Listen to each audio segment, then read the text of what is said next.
Fala, Blaugranas! Matheus Norman aqui para mais um vídeo no canal do Blaugrana Brasileiro, inaugurando a nossa cobertura pré-jogo da partida do Barça contra o Oviedo. O jogo vai acontecer amanhã, às 4h30 da tarde, horário de Brasília. O jogo será fora de casa do ponto de vista do gigante da Catalunha. É uma partida que não acontece desde 2001, quando o Barça visitou o Real Oviedo e ganhou por 3-2, com 2 gols do Patrick Kluivert e um gol do nosso queridíssimo brasileiro rival, e que a gente está um pouco atrasado, deveria ter começado essa cobertura pré-jogo ontem, a gente sempre se esforça para fazer isso na antevéspera, mas a Bola de Ouro mexeu com o nosso calendário, teve live para acompanhar a cerimônia, teve a nossa cobertura pós-Bola de Ouro, emitindo opinião e falando dos absurdos e das injustiças. Se você quiser saber melhor sobre isso, só dá uma olhada aí, que o vídeo foi postado na própria segunda-feira. Com certeza você vai achar ele com facilidade. Mas antes tarde do que tarde demais. Ainda viemos a tempo iniciar a cobertura pré-jogo. Hoje à noite você vai ter a análise pré-jogo, quando a gente detalha os sistemas táticos dos adversários do Barça, ressalta os principais jogadores, traz a nossa aposta de escalação, traz o nosso palpite, tudo de maneira bem completa. E agora, acabou de encerrar a entrevista do Flick, a coletiva de véspera de jogo do Hansi Flick, que é uma obrigatoriedade em todos os jogos de La Liga, e a gente vai repercutir tudo que o Hansi Flick falou por lá. A gente vai trazer as respostas mais interessantes e comentar o que a gente achou das perguntas e o que a gente sentiu que o Flick queria dizer com as suas respostas. O alemão é um cara meio enigmático, lacônico, ele não fala muito, ele não explica muito o que ele quer dizer, ele solta as frases e cada um entenda o que quiser. Mas antes da gente ir para as informações, para o conteúdo propriamente dito, vamos para o lembrete, que você sabe que é importante. Curte o vídeo, se inscreve no canal, hypa. Fazendo tudo isso, você me ajuda a continuar crescendo e a levar um conteúdo cada vez melhor para blaugranas espalhados pelo mundo inteiro. Já curtiu, se inscreveu, hypou? Então vamos lá. Você me deu o seu engajamento, deixa eu te devolver entretenimento. E no caso de hoje, entretenimento significa repercutir as respostas do Hansi Flick na entrevista de véspera de jogo. Trazer as perguntas, reproduzir as respostas e comentar o que é que a gente achou da pergunta e da resposta. Ou seja, esse vídeo aqui é trabalho de fofoqueiro. Esse vídeo aqui é trabalho para falar da vida alheia. A primeira pergunta que fizeram para o Hansi Flick, bastante interessante, foi sobre o Gavi, né? Você que não sabe ainda sobre o Gavi, ele, no momento em que foram fazer a artroscopia para limpar o joelho dele, que estava inflamado há algum tempo, conseguiram identificar alguns problemas adjacentes que ainda não foram explicados por ninguém, só falaram que tinha problema, mas não especificaram o que, deixaram claro que não era rompimento de ligamento, mas se não é isso, o que é? Isso daí até agora ninguém sabe, mas que a situação quando abriram o joelho dele para fazer a limpeza era um pouco mais complexa do que os exames de imagem mostravam e por isso foi necessário uma cirurgia mais completa, mais invasiva, e o que a princípio se imaginava que seria o Gavi ficar de fora por 1 mês, agora vai ser 5 meses que a gente vai esperar para o Gavi retornar. Na pergunta que fazem para o Flick sobre isso, ele deixa nas entrelinhas que já se queria fazer uma cirurgia no Gavi há mais tempo, mas que o próprio jogador não estava muito interessado, porque sabia que poderia ficar um tempo a mais fora, preferiu optar por um tratamento conservador para não perder muitas partidas. Ele deixa entrever. Olha o que ele fala aqui, olha o que ele fala. Quando nos deram a informação da lesão e do período de ausência, claro que foi uma má notícia. Mas para ele foi bom, porque agora nós podemos cuidar dele da maneira correta e ir passo a passo na sua recuperação. Ele só tem 21 anos, ele tem uma carreira inteira pela frente, ele não tem que pensar no curto prazo, ele tem que pensar no longo prazo em toda a sua carreira como futebolista profissional. E às vezes nós precisamos ensiná-lo a ter esse pensamento. O coração dele é enorme, ele vive com muita emoção, ele é apaixonado por esse clube e eu estou feliz de tê-lo e do que ele nos traz, do que ele nos contribui. e vamos apoiá-lo para ele voltar ao seu nível outra vez. Então, ao mesmo tempo que ele abraça, ele dá uma chamada. Porra, a gente estava tentando te mostrar o caminho, mas teu coração é tão grande, tu estava querendo brigar com a realidade. Olha aí, os caras abriram o teu joelho e viram o tamanho do problema. Eu, pelo menos, tive essa sensação quando eu escutei essa resposta do Flick na entrevista. E eu acho que isso é positivo até a página 2, né? Obviamente. Que bom que identificaram que o problema era maior do que se imaginava antes de romper mais uma vez o ligamento. Aí a gente poderia talvez estar caminhando para ver uma carreira brilhante se encerrar muito mais cedo do que deveria. Que bom que fizeram a cirurgia, que bom que a cirurgia foi um sucesso, que bom que, enfim, resolveram o problema. Mas que pena que o problema existe, né? A gente não pode fugir disso. Que pena que nós vamos perder o Gavi por todo esse tempo. Todas as projeções iniciais era de que ele estaria de volta ou pro clássico ou logo em seguida, e agora ele só volta em março. Vai perder toda a primeira metade da temporada, justo depois de ter feito uma pré-temporada magistral e nos planos do Hansi Flick começar a receber razoável protagonismo. Titular dificilmente ele seria, mas seria a primeira opção a vir do banco de reservas na maioria das situações. Perde-se um jogador taticamente importante, perde-se um pouco da profundidade de elenco, sem querer diminuir o que é a ausência do Gavi, porque é um jogador muito importante para o grupo.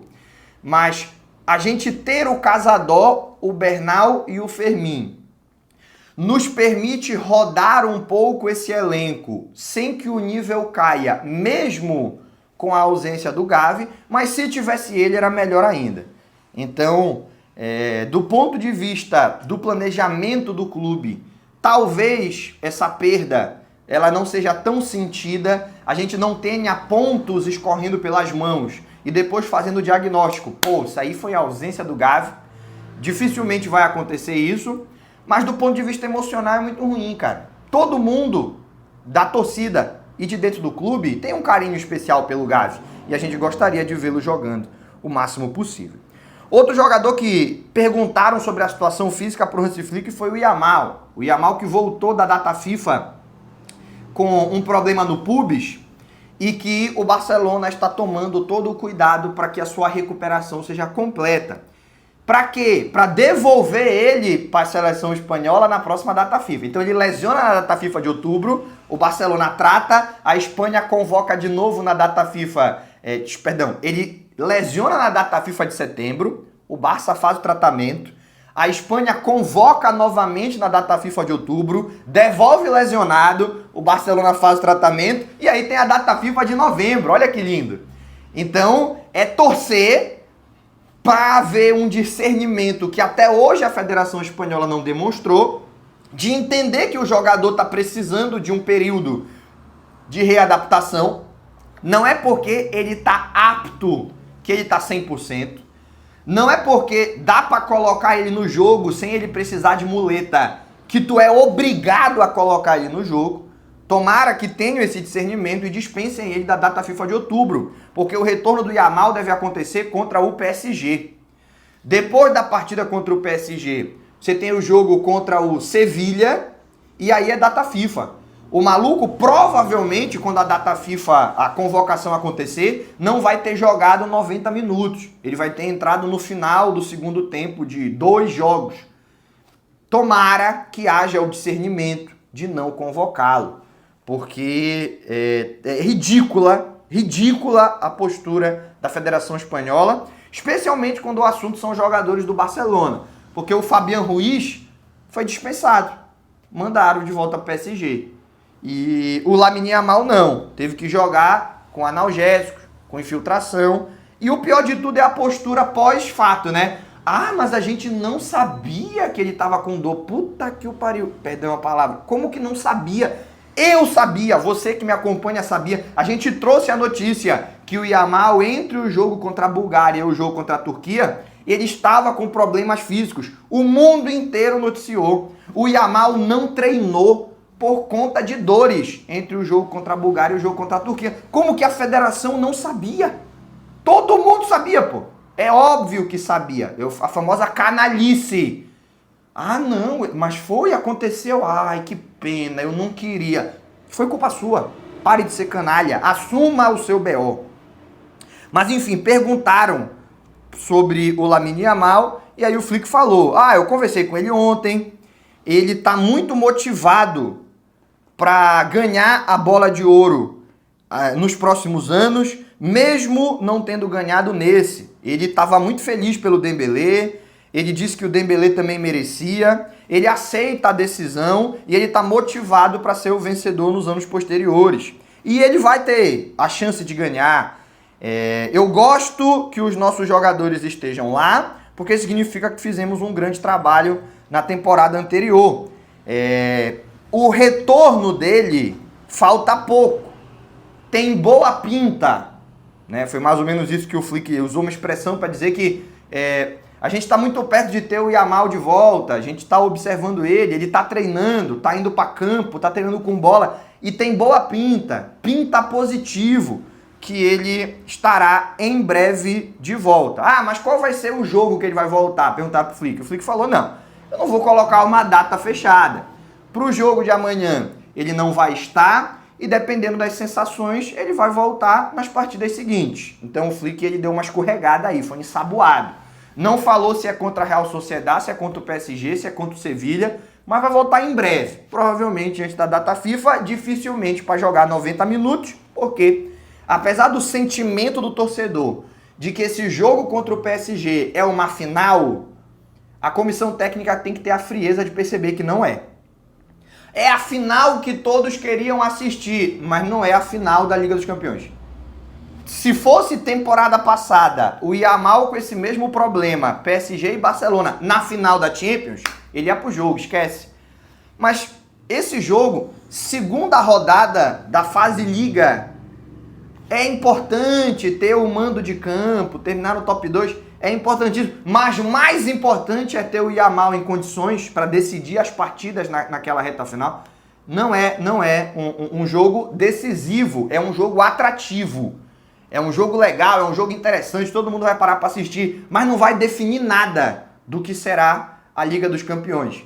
A gente pode decidir fora de casa e classificar, a gente pode decidir em casa e ser eliminado, a gente pode ganhar do PSG e não terminar top 2, a gente pode perder pro PSG e terminar top 2, então esse jogo não define nada, não é um jogo crucial, apesar de ser um jogo extremamente atrativo.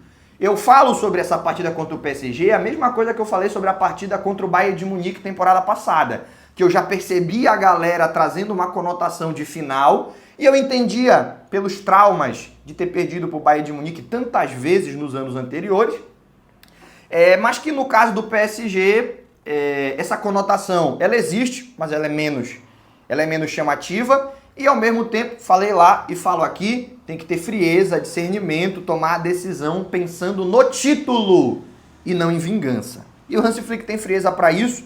Se o Yamal não tiver condições, não vai para jogo. E é bem possível que mesmo que ele vá para o jogo, ele entre ali nos 15, 20 minutos, ainda que o Barcelona esteja perdendo.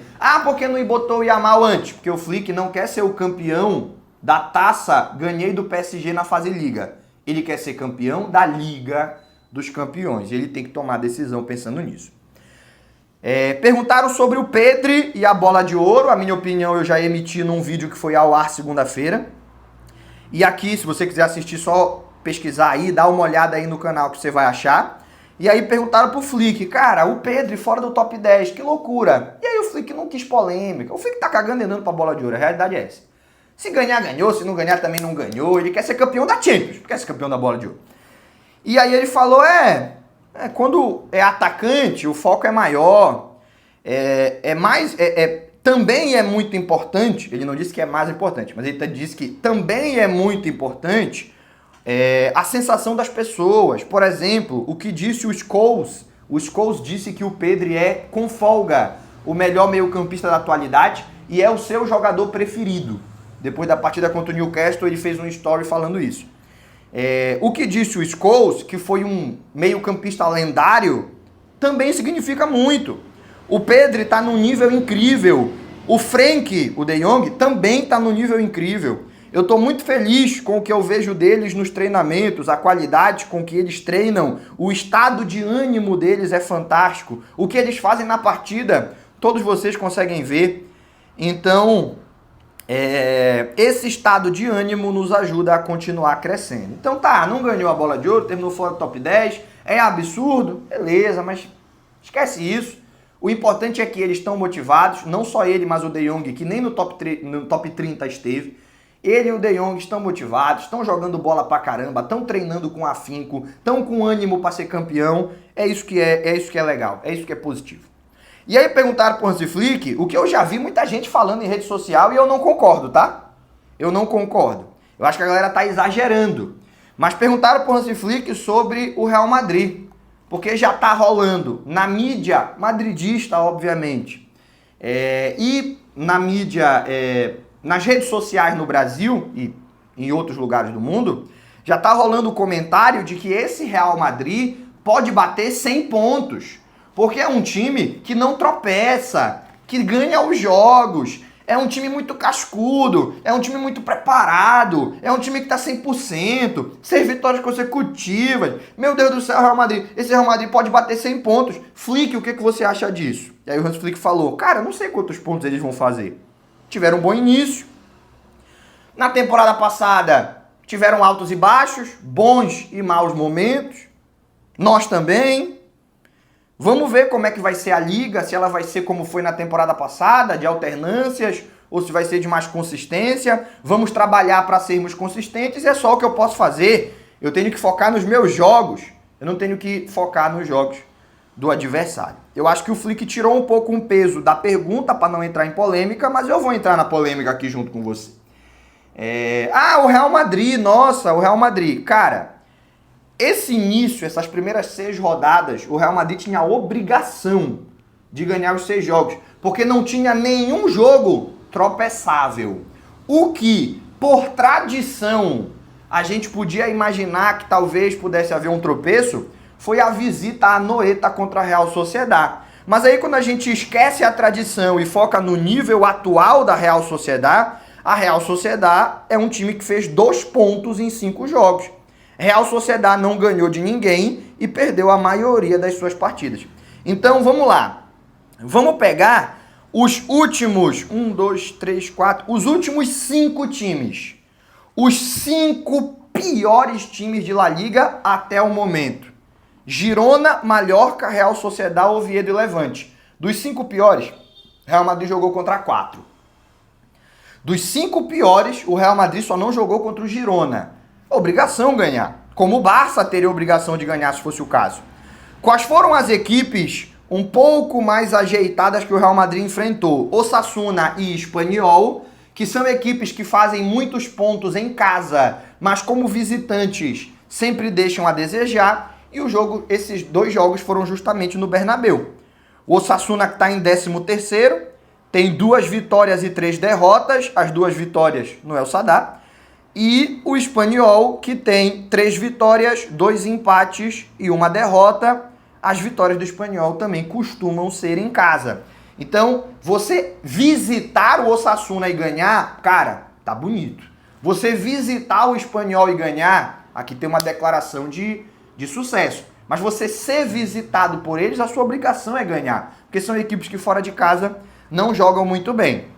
De maneira que o próximo tramo do Real Madrid, a próxima sequência de jogos do Real Madrid, e era esperado que isso acontecesse, quando você tem 6 babas seguidas, consecutivas, você acha muito legal, mas entenda que em seguida vão vir uma sequência de jogos complicados também.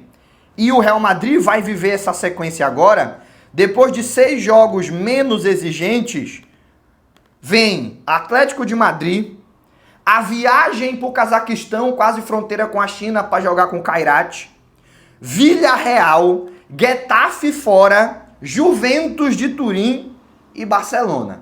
Então, depois de 6 babas, a gente pode dizer que o Osasuna defende bem, mas é um dos piores ataques de La Liga, o Osasuna.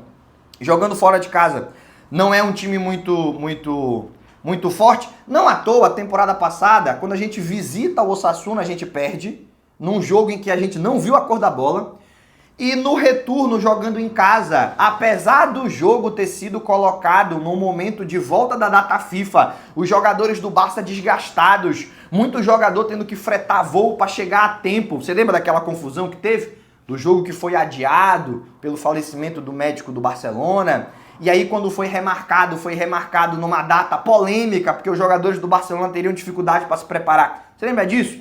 Jogo tranquilo, 3-0. Porque o Osasuna e o Espanyol e o Rayo Vallecano, se você visitar o Rayo Vallecano, ele é um nível de exigência. Se você recebe ele na sua casa, é outro completamente diferente. Existem equipes do Campeonato Espanhol que têm essa personalidade, o Osasuna é uma delas.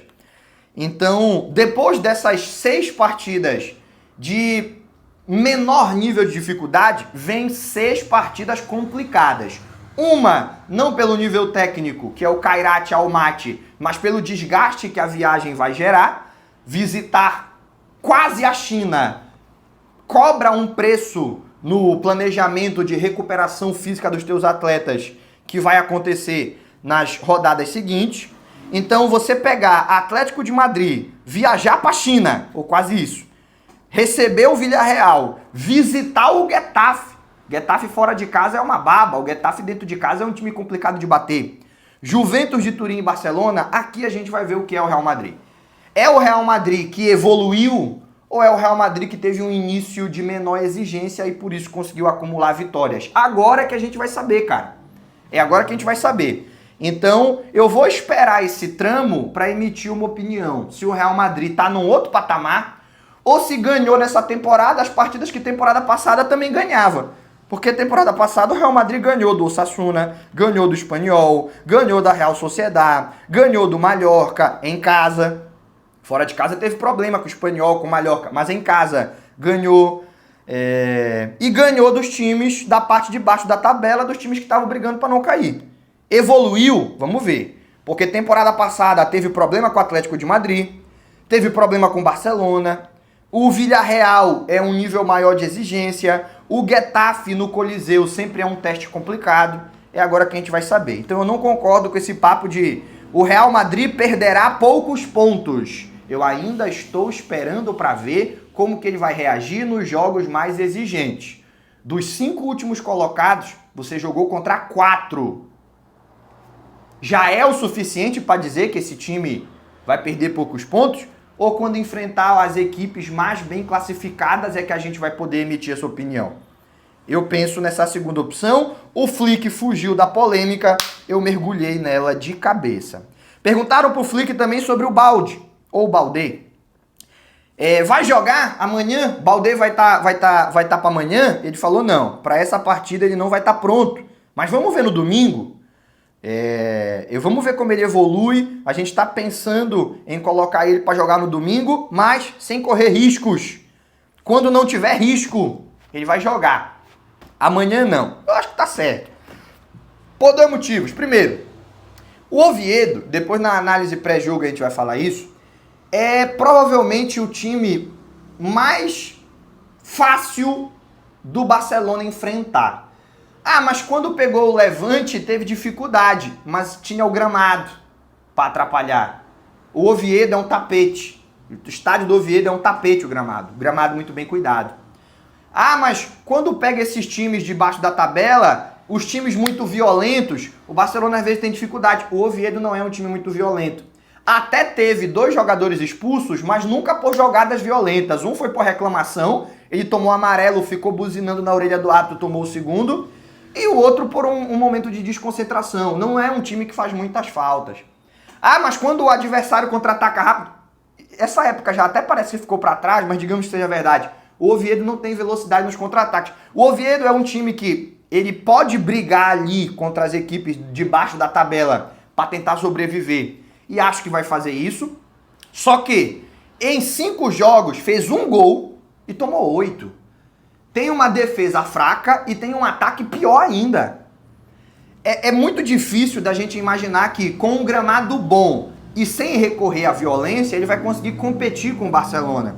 Então, se tem uma partida que não há a menor necessidade de arriscar ninguém, essa partida contra o Oviedo. Mas ainda a gente vendo o desempenho do Gerard Martin nessa ausência do Baldé. Eu acho até que é jogo, e a gente vai falar melhor sobre isso, para quem sabe dar minutagem pro Joffre, que não é mau jogador, e numa partida como essa ele não entrar, então não vai entrar em jogo nenhum, né? Se não jogar contra o Oviedo, quando é que ele vai ter minutagem? Quando é que se vai confiar nele para entrar e se desenvolver? Se ele estiver bem, estiver treinando bem, acho até que é jogo pro Joffre e dar uma controlada aí no Gerard Martin, que já tá com muitos minutos acumulados, muitas titularidades consecutivas, a gente tem que cuidar. E o Baldé, claro que não. Baldé só entra quando tiver 100%. E contra o Oviedo é o jogo menos necessário de você tá arriscando. Não é isso? E aqui, para encerrar o nosso vídeo, também perguntaram pro Flick se ele vai fazer muitas mudanças na sua escalação. Porque na temporada passada, ele repetiu muito o time em determinados momentos. E nessa temporada, ele tá mexendo bastante. A gente tá rodando muito a equipe no ataque, na defesa e no meio. E estão tentando entender o que ele quer para a temporada. E aí ele falou, cara, eu não lembro da temporada passada, se eu fiz ou não fiz. Mas também teve tanta lesão, talvez eu nem tenha tido as opções de fazer as mexidas que eu queria. Nessa temporada, em todas as posições, nós temos muita qualidade e nós vamos gestionar os minutos com as possibilidades que temos. Vai ter jogo a cada 3 dias. Eu tenho confiança de mudar o elenco, de rodar o time, porque todos, quando entram, jogam em alto nível. Nós temos muitos jogadores de alto nível. Eu concordo com ele. Eu acho que não tem nenhuma equipe no mundo hoje capaz de rodar a equipe tanto quanto o Hansi Flick vem rodando e manter o nível de atuações. Não tem nenhum elenco tão bem preparado para uma longa temporada quanto o do Barcelona. A gente tinha muitas desconfianças no nível da zaga e eu acho que depois dessas últimas partidas fica um pouco a sensação de que talvez não fosse falta de qualidade individual, mas falta de um ajuste coletivo, de uma mudança tática que o Flick fez, porque com menos nomes do que nós tínhamos na temporada passada, o Barcelona está defendendo melhor. Ah, mas contra o Newcastle, irmão, a gente tomou hat-trick do Borja Iglesias. Então não tem como olhar para o que o time está fazendo agora e não perceber que evoluiu. Então é bem possível que não fosse uma questão de qualidade individual. Talvez o Christensen, o Cubarsí, o Eric Garcia e o Araújo não sejam essa merda que a torcida achava antes da temporada começar. Precisava de um ajuste tático que foi feito. O Gerard Martin, eu já não vejo mais ninguém criticar. Ele mostra uma evolução brutal e para ser um lateral esquerdo reserva tá ótimo e já tem gente debatendo e eu não concordo, mas eu acho o debate justo. Se ele não pode ser titular, porque a entrada dele corrigiu alguns problemas defensivos que a equipe tinha, para mim o Baldé é titular. Mas se o debate existe, e eu acho justo o debate existir, é porque o Gerard Martin tá fazendo por merecer. Nós trouxemos nomes pro ataque, Rashford, Bardag e o Ferran Torres segue na toada que ele apresentou temporada passada. No meio-campo ninguém nunca questionou. Então, cara, a gente não tem furo no elenco, a realidade é essa. E olha que perdemos o Íñigo Martínez. Mostrando que talvez temporada passada não fosse uma questão de nomes, mas uma questão de ajuste tático que o Hansi Flick fez. Então, eu não vejo nenhuma equipe com tanta tranquilidade para rodar o elenco como tem o Barcelona. Eu não vejo uma equipe com tanta tranquilidade para perder um jogador importante no rodízio do elenco, como é o caso do Gavi, como lesionou o Fermin, e a gente continuar achando que tem opções para suprir. Tu tem 2 meio-campistas lesionados, tu continua acreditando que o meio-campo do Barça vai dar conta. Porque tem Casador, porque tem Bernal, porque tem Pedro, porque tem De Jong, porque tem Dani Olmo. Eu não acho que exista outro time com essa condição. O Hansi Flick não fez esse comparativo. Ele só falou que está muito satisfeito porque ele enxerga em todas as posições um reserva de garantias e por isso ele vai rodar o time da maneira que ele quiser, ao seu bel prazer, sem medo do nível cair. Mas eu tô fazendo comparativo. Eu acho que só o Barcelona tem essa condição na atualidade. Porque o Liverpool tem muita opção para ataque, mas não tem opção para defesa.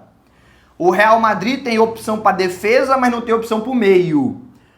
O Manchester City tem vários nomes recém-chegados, alguns dando certo, outros não, mas é um time que até a própria equipe titular a gente olha com uma certa desconfiança atualmente. Como que o elenco, a gente vai olhar para o banco e ter certezas como se o próprio time titular está deixando dúvidas. O Bayern de Munique e o PSG não tem elenco. É o time titular e acabou. Precisar usar alguém do banco, Deus abençoe. Tá bom? Arsenal. Já falei. O Arsenal tem excesso de opções para zaga, mas não tem nomes de garantias nem para o ataque, nem para o meio.